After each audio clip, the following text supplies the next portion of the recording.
know when you have a relationship with Allah, like you know when you're in love with someone, you know, forgive me for the example, but for the sake of understanding, I know the example doesn't defeat. But for those that are married, or maybe think of yourself when you were engaged. Those brothers that are single now, you know, think of yourself, you know, when you find a girl and you want to marry this girl, right? Bro, your whole life is trying to get what? Her attention. No one, when they're engaged, is this funny, Imam? When they're engaged, no one asks what's my rights and what's her rights. No one. When do they ask her? When they're punching on. They got married now, he's ready to kill her, she's ready to kill him. Now it's all about, yeah, Baba, what's my haq? What's her haq? But when they're engaged, they never speak like that. Never, never, ever. It's all about what? Brother, give. And you want to, the grima, and you want to, you know, you want to show love and flowers and this, that, and the other. Flowers. I used to buy my wife flowers, bro. Yeah, I was one public record.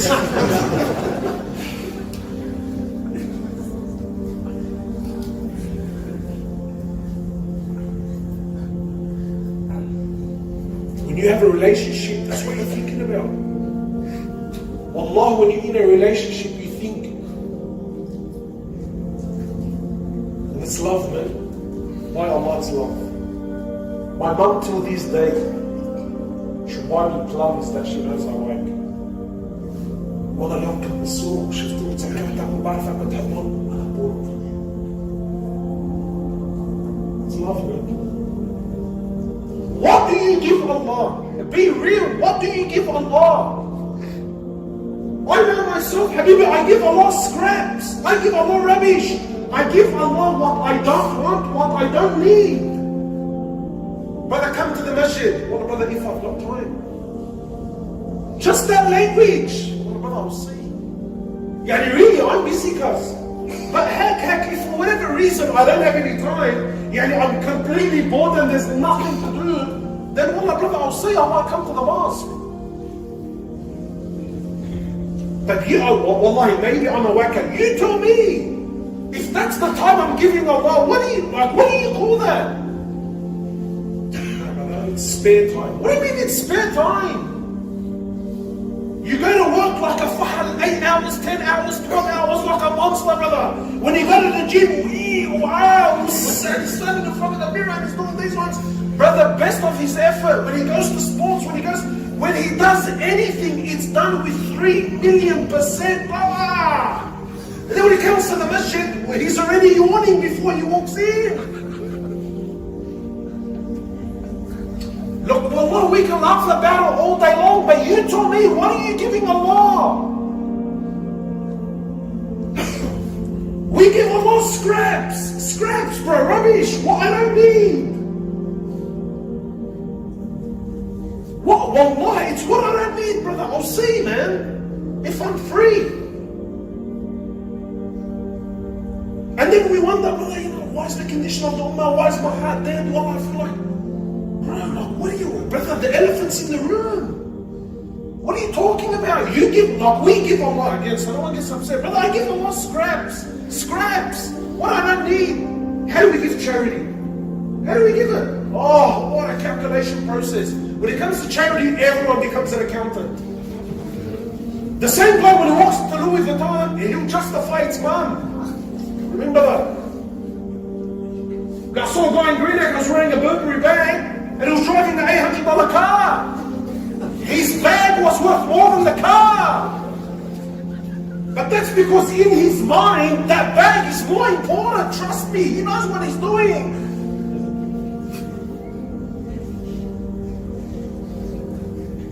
But when it comes to Allah, and please, you know, I know the examples are funny, but don't take it too lighthearted to the point where you miss the point. But when it comes to Allah, everyone becomes an accountant. Allah, brother, I don't know, you know, brother, look, you know, I need to be wise with my money. What are you talking about, bro? This is Allah Azza wa Jal.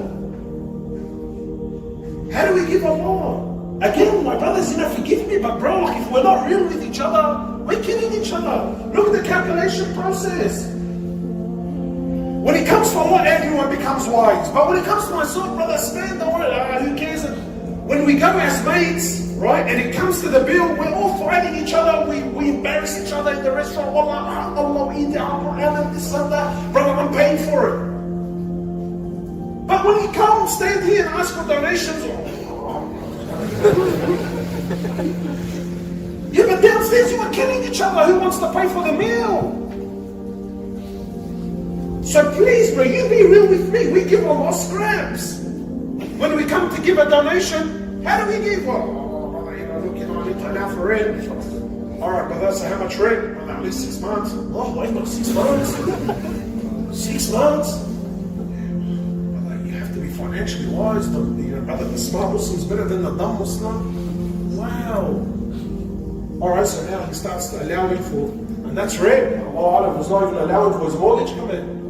Anyway, brother, my mortgage and my rent, yeah, brother, Allah, I got rent coming up, brother, I got an for this, I got that. And fine, wallah, I know also, bro, it's all important stuff, I understand. Brother, this and that, and this and that, and what about the shopping, what about, wallah, you start looking at the guy, you think, wow. And then the guy says, yeah, wallah, brother, you know what? My neighbor 6 doors down, he has a cat, bro, haram, the cat sometimes he costs.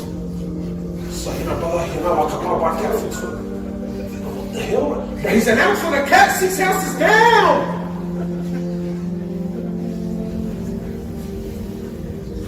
Now, after I calculate all this, now I look at what's left over. Now, from what's left over, now we can calculate what from that I'm prepared to give Allah. And that's the reality. Wallah, my brothers, please, man, you can tell yourself what you want. Be real with yourself. We give Allah scraps, and what do I want in return? What do I want? Brother, Firdaus al-A'la.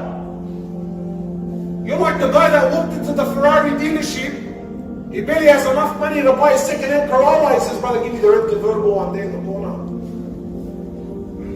Get out of here, man. Honestly, who are you kidding?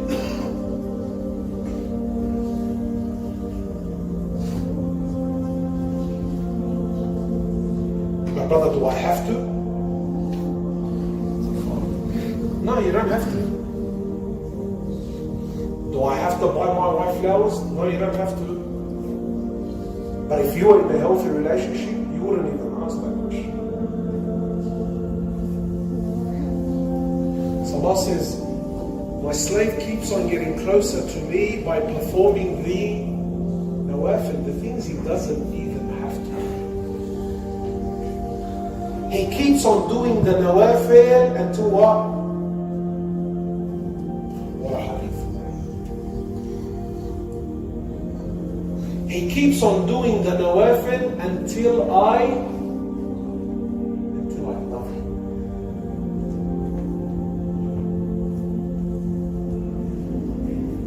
What happens when Allah loves? He says, I become the eyes with which he sees, the ear with which he hears, the hand with which he strikes. I become the legs with which he walks. And if he was to ever ask me for anything, I would give it to him.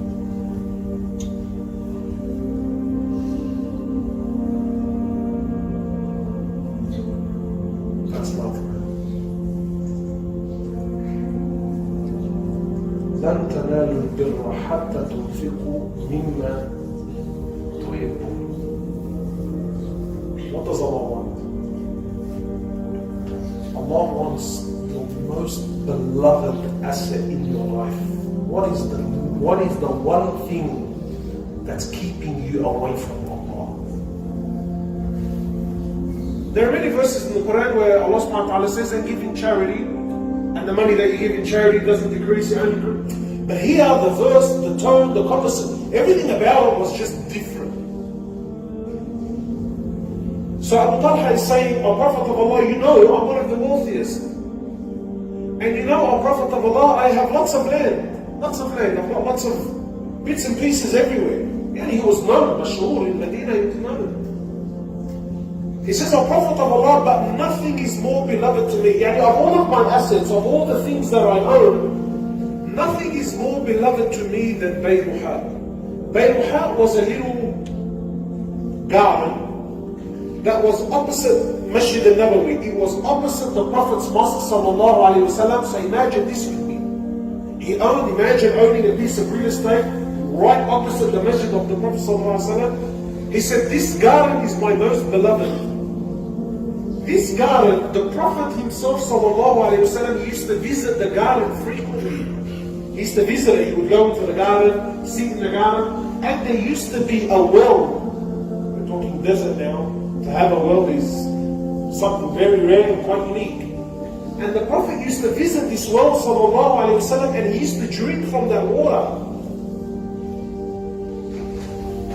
So now Abu Talha is saying, he says, O Prophet of Allah, you know, but this piece of land, this Bayruha, is my most prized possession. And there's nothing I love more than this. He says, O Prophet of Allah, I give it to you in sadaqah today. And this is going to be the tone of our whole talk, my brothers. That don't fall into this trap of thinking that Allah wants my money. No. Hasha lillah, Allah Azza wa Jalla is above all things. Allah is not in need of something He gave to you to begin with. But this verse hit home for Abu Talha, and look at those that are really seeking something deeper. He comes to the Prophet, he said, what's Allah saying? لَن تَنَالُوا الْبِرَّ, that you will never attain this level of iman, this level of faith, until you give up that which you love the most. And my young brother and my senior brother, this verse hits on. Because all of us, we're all prepared to give Allah something. To some degree, everyone here is prepared to give Allah something. But what does Allah say He wants? Look how unique the verse is. Until you give up, look how Allah threw it back on the individual. Allah says, until you give up that which you love the most. And that's different for every person sitting here. I know brothers that will happily sign a check for whatever. I had this one brother once, he said, before you Hoblos, open check, and he wasn't lying, and he came back and he said, bro, whatever you want, I'll sign it. Some brothers, they're happy to give money. Just get off my back. I've got other things. So here Allah didn't specify, and here Allah subhanahu wa ta'ala didn't say, until you give a certain amount of gold or a certain, no.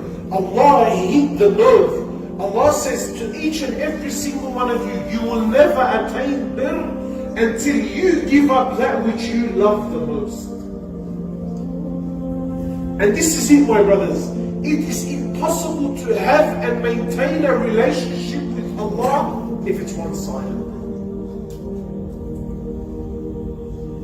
It's so easy to come on deen. To come on deen is so easy. I speak to the senior brothers and see the challenge it is to stay on deen. Allah is saying, until you give up that which you love the most. What's the most beloved thing to you? Allah wants it. Not because Allah needs it. Don't make this mistake. But because Allah wants to see what is more beloved to you in your heart. Him or anything else.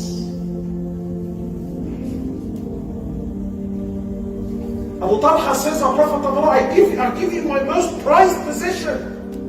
There's nothing more beloved to me than this. Abu Talha could have given 6, 7, 10 pieces of other lands. 10 pieces of land and give. No, but Abu Talha knew, bro, all of them. Don't hold a candle to this one piece of land. He knew, he says, O Prophet of Allah, this is my most beloved. And if Allah wants me to give it up, then so be it. He gave it up in charity. The Prophet sallallahu alayhi wa sallam, what does he say to him in return? He says, what a successful transaction on Talha. This is it. Why? Because it has to hit where it hurts. And we all want a relationship with Allah, but we don't want it to hit where it hurts. We want the relationship to be what? Cruising, kick back. And it's impossible, right? Really, just think about today. Think about our trials and our tribulations. Your son gets sick and you start thinking, why me? Habibi, he's got a flu, like it's no big deal. It's a couple of days, a bit of honey and a bit of, right? The whole family goes into lockdown, breaking down. Our hearts are so weak. Any test now, it's become huge, huge. People come to see you, they're breaking down, brother, you don't know what I'm going through, and so on. Any test we're given, and it's shaking us to the core. Ibrahim waits, now he sees the dream, now he sees the ru'ya, and he knows as a prophet, the ru'ya isn't something, maybe there's a difference of opinion in its interpretation. He knows it's wahi from Allah, it's revelation.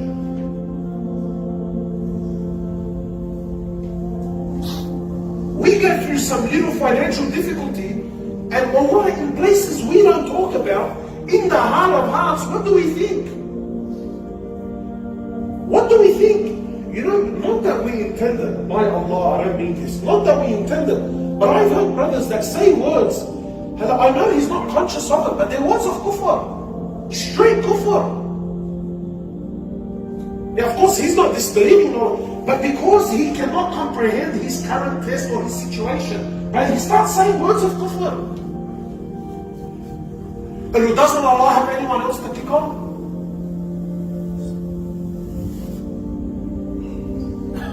But you know, if that's really what you're thinking in your heart, you're in a dark place, man.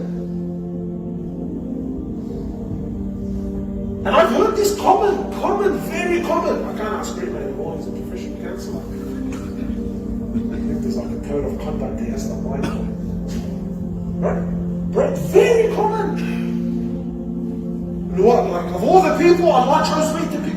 Like it's almost like as if, what are you talking about? So now Ibrahim alayhi salam, look at this here. Now he comes to his son, he says, what do you think? His son Ismail says, oh father, do as Allah orders you to do, and you will find me of the patient ones. Allah, I don't have time, I would have dissected the stories now. Is that all? By Allah, if your dad said to you, Dad, I saw in my dream that I gotta kill you. You had too much Abdini last night, bro. What the hell is that nothing to play? Man's tripping it. But such was the iman of his people.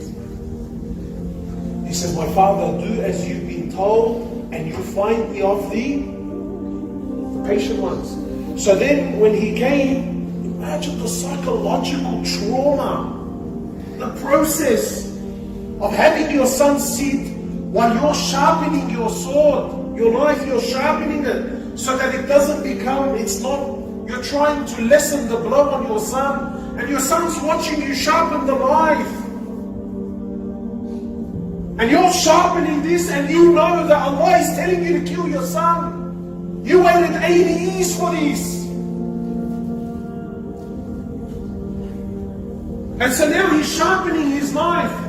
And then he comes to his son and he grabs him. And then his son, look at the iman of these people. And then his son says to my father, turn me around. Meaning, don't look me in the eye. He says, I fear that if you look me in the eye and you come to put the knife on my neck, you may have a moment where you might hesitate. You may look me in the eye and you may hesitate. He says, so turn me around so that we don't make eye contact. And do what Allah's ordered you to do. And still now Ibrahim, now he's bringing his son, and nothing, but there's no angels, there's nothing to tell him that Ibrahim, don't worry, he doesn't know. He's been giving the order. Wallah, my brothers, I know we've heard the story a million times, but just for the life of, but like try to live it, You know, it's so easy to just say, yeah, well, brother, he's Ibrahim alayhi salam. When you do that, you kill the whole story. No, you kill the whole story, you kill it. Ya Allah, why are you doing this to Ibrahim? Of all the human beings on earth, why his son? Anyway, he grabs him, he puts him down, and look at the process. He puts the knife to his neck and runs the blade. Didn't cut. Then he ran it again. It didn't cut. Then he ran it a third time. Then Allah Azza wa Jalla says, Ibrahim, you've passed the test. We don't need your son's life. But لن تنالوا البر حتى تنفقوا مما تحبون. You'll never reach until you give up that which you love the most.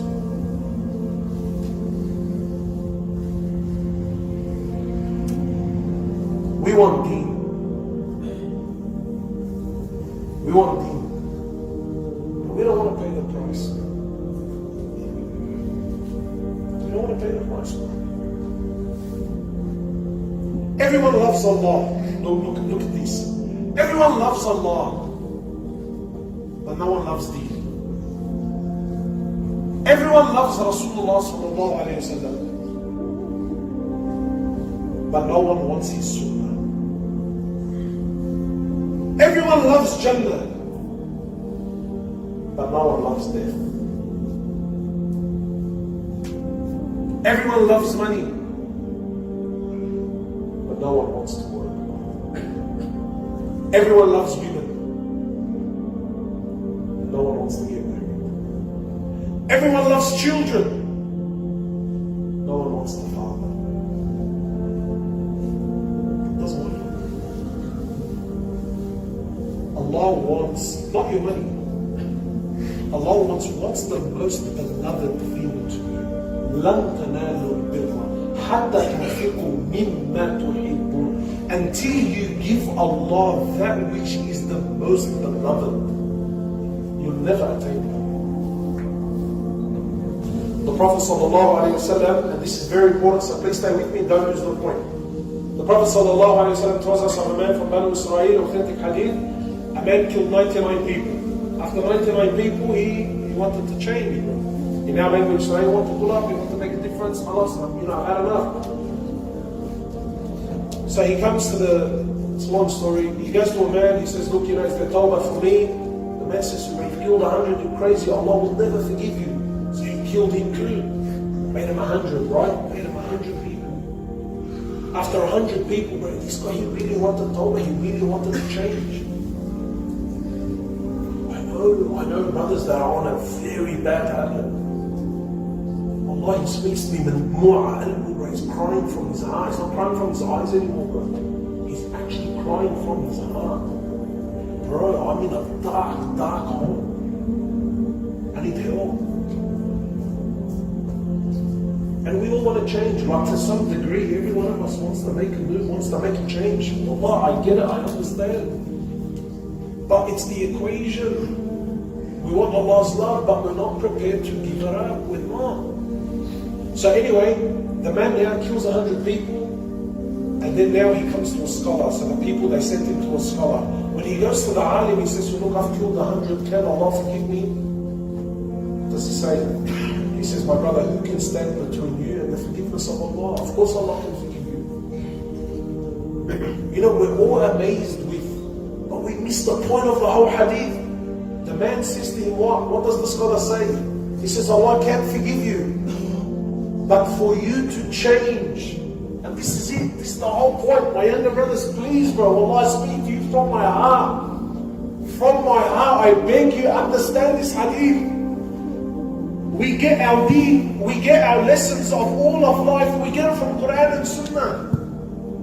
Trust me, there's a lot of people who talk and use nice fancy words, but all of your life, it's in the Quran, it's in the Sunnah. Trust me, it's all there. The man really wants to change. He's killed 100. And he's asking the scholar, can Allah forgive me? The scholar says, yes, Allah can forgive you. But for you to change, you have to leave your town. There's too much evil there.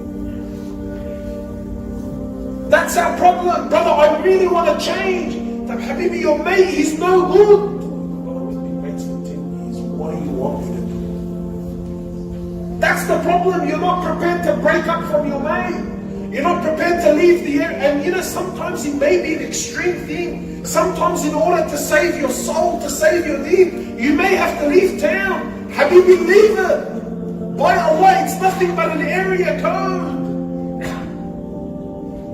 If it means saving your soul, do it. But that's the problem. Wallah, I really want to change, but what do you want me to do? This is all I know. I know brothers that are doing haram. Yeah, he's buying and selling haram. He's on haram. But he tells me, brother, wallah, I know it's haram. And I know that all the income is haram. And I know I'm feeding my kids haram. But if I give it up today, what do I do tomorrow morning? It's all I know. That's the thing. You can't come to Allah with baggage. Brother, wallah, I love you and I love deen. Tell me when the talks are. Well, brother, we do talks on Tuesday. I can't do Tuesday, man. Why not? Oh, brother, we've been playing about me for the last 10 years. Wallah, you think it's funny? I genuinely get that from people. Well, brother, we have our family, we have our family barbecues on Tuesday, Sheikh. Well, what do you? The brother, like, I don't understand. What do you want? Do you want the whole world and the whole deen and Allah and His Prophet? What? Do you want all this to change a mood to cater for you? Doesn't work that way. لن تنالوا البر حتى تنفقوا. Until you give up what you did, you're the one that needs to make the move. The scholar is telling him, yes, Allah can forgive, but you need to move areas. This town that you're in, it's toxic. Wherever you look, it's calling you to haram. The brother, I don't understand. Brother, I want to change, I want to, And then he wakes up in the morning and the first thing he does is he's looking at his phone. Habibi, wallah, when you're sincere of changing, girls from 10 years ago will start contacting you. Shaitan is working around the clock. But you're not prepared to give up the phone, and you're not prepared to give up your mate, and you're not prepared to move areas, and you're not prepared to move your arba'iyya night so that I can come to the... I don't understand. Which one is it?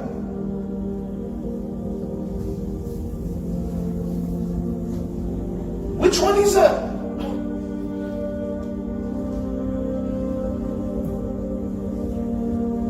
He says you have to leave. So the man packs up his bags and he leaves.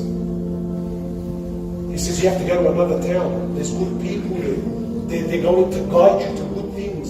So the man packs up, he leaves. On the way he dies. Imagine that. On the way he dies. So the angels of rahmah come down and the angels of punishment come down. And there's a dispute between the angels. Who's going to take him? The angels of rahmah said, this man made tawbah. The angels of punishment said, no, he was on the way to tawbah. This man's killed 100 people. Imagine. Allah Azza wa Jal sends down a third angel to be a judge between the two.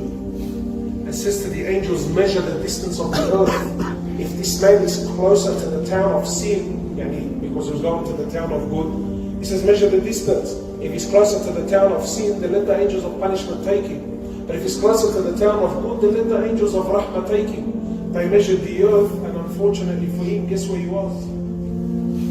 He was closer to the town of sin.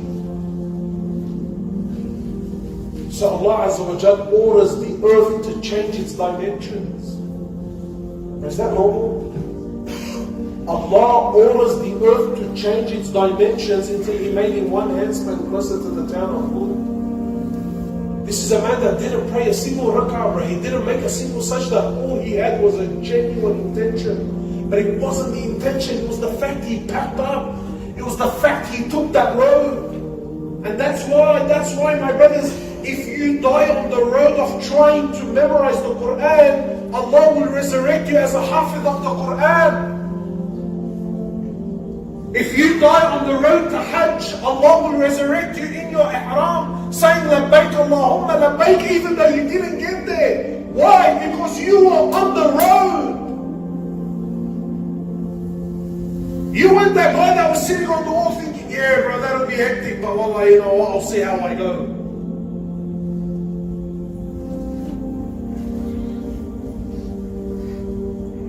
We ask Allah Azza wa Jalla to make us of those who build a relationship with you. رب زدني علما رب زدني علما رب زدني علما رب زدني علما رب زدني علما رب زدني علما رب زدني علما رب زدني علما